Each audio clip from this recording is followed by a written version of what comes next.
Ratusan siswa memadati gelaran Poltekbos Expo 2024 yang dihadirkan Politeknik Bosowa, Poltekbos. Pameran ini berlangsung di kampus Politeknik Bosowa, Jalan Kapasaraya, Makassar, Rabu, 28 Agustus 2024. Tampak para siswa antusias melihat karya dari masing-masing jurusan yang dipameran dalam acara tersebut. Event ini mengangkat tema Collaboration of Works and Innovation. Poltekbos Expo merupakan bagian dari program Competitive Fund oleh Direktorat Kelembagaan dan Sumber Daya Pendidikan Tinggi Vokasi, Kementerian Pendidikan, Kebudayaan, Riset dan Teknologi. Kegiatan ini bertujuan untuk memperkenalkan berbagai karya dan inovasi mahasiswa Politeknik Bosowa. Poltekbos Expo juga menjadi ajang kompetisi dan kolaborasi antar siswa SMA, SMK, sederajat sekota Makassar dan sekitarnya. Adapun rangkaian acara Poltekbos Expo meliputi talk show dengan tema Independent Entrepreneurship, Creating and Innovating in the Modern Era, lalu Expo Karya Program Studi Politeknik Bosowa. Ada pula berbagai perlombaan kreatif dan edukatif, serta festival kuliner yang menampilkan ragam kuliner khas daerah. Direktur Politeknik Bosowa, Dr. Ridwan, menjelaskan bahwa tujuan Poltekbos Expo ini untuk mengenalkan kepada masyarakat tentang keunggulan Politeknik Bosowa.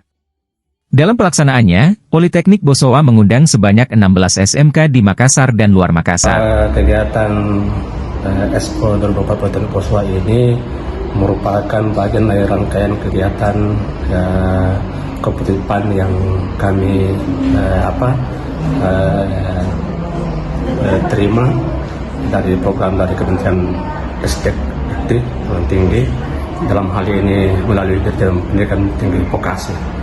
Nah, selain kegiatan ini, dari program itu ada berapa juga sebagai output dari program itu, yaitu peningkatan SDM, baik dosen maupun tenaga pendidikan yang ada di Kabupaten Bosowa.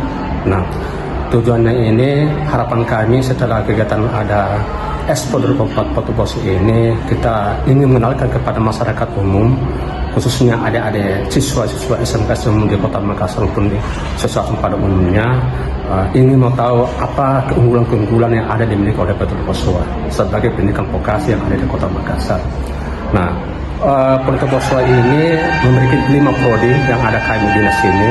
Yang pertama itu prodi Teknik Mekatronika, yang kedua Teknik Listrik dan Perawatan dan Perbaikan Mesin, yang ketiga itu adalah Perhotelan dan Perpajakan. Nah, semua prodi ini memunculkan keunggulan masing-masing dengan yang namanya TEP atau Teaching Factory. Nah, itulah keunggulan mereka di sini. Nah, sehingga dengan adanya program kementerian ini melalui hibah ini, melalui Politeknik Bosowa, kami berterima kasih kepada Bapak Kementerian, kami ini Menteri Pendidikan, yang selalu memberikan support atau motivasi kepada semua kontingen di Indonesia ini, baik tinggi pendidikan maupun vokasi, untuk bisa berkompetisi dalam mendapatkan hibah-hibah untuk pengembangan perguruan tinggi masing-masing di Kota Makassar. Download Tribun X sekarang, menghadirkan lokal menjadi Indonesia.